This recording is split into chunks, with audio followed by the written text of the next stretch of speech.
بالنسبة لتونسي كل أنه وقت ناس تحط اليد في اليد من غير ما تكون عندها مطمح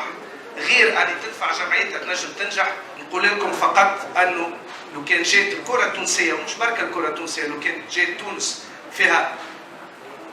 10 جمعيات كيف ما السوسيوس نتاع السي اس اس، فانه بلادنا تكون في احسن حال. بارك الله فيكم. تنجموا تكونوا فخورين جدا بالانجازات اللي شفتوها توا في الفيديو، لانه نعاود نكرر ما ثم حتى جمعيه رياضيه في تونس تنجم تبني مستقبلها على قوه ومحبه لي سوبورتير نتاعها كيف ما سي اس اس. انا نذكر توا مده 4 ولا 5 سنين في برنامج رياضي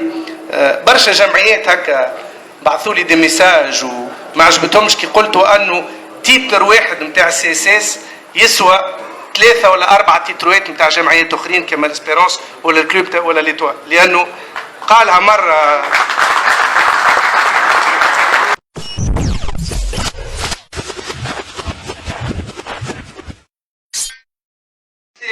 بالنسبه لتونسي كل انه وقت ناس تحط اليد في اليد من غير ما تكون عندها مطمح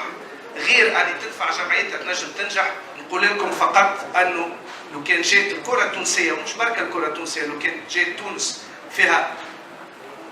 10 جمعيات كيف ما السوسيوس نتاع السي اس اس، فانه بلادنا تكون في احسن حال. بارك الله فيكم. تنجموا تكونوا فخورين جدا بالانجازات اللي شفتوها توا في الفيديو، لانه نعاود نكرر ما ثم حتى جمعيه رياضيه في تونس تنجم تبني مستقبلها على قوه ومحبه لي سوبورتير نتاعها كيف ما سي اس اس. انا نذكر توا مده 4 ولا 5 سنين في برنامج رياضي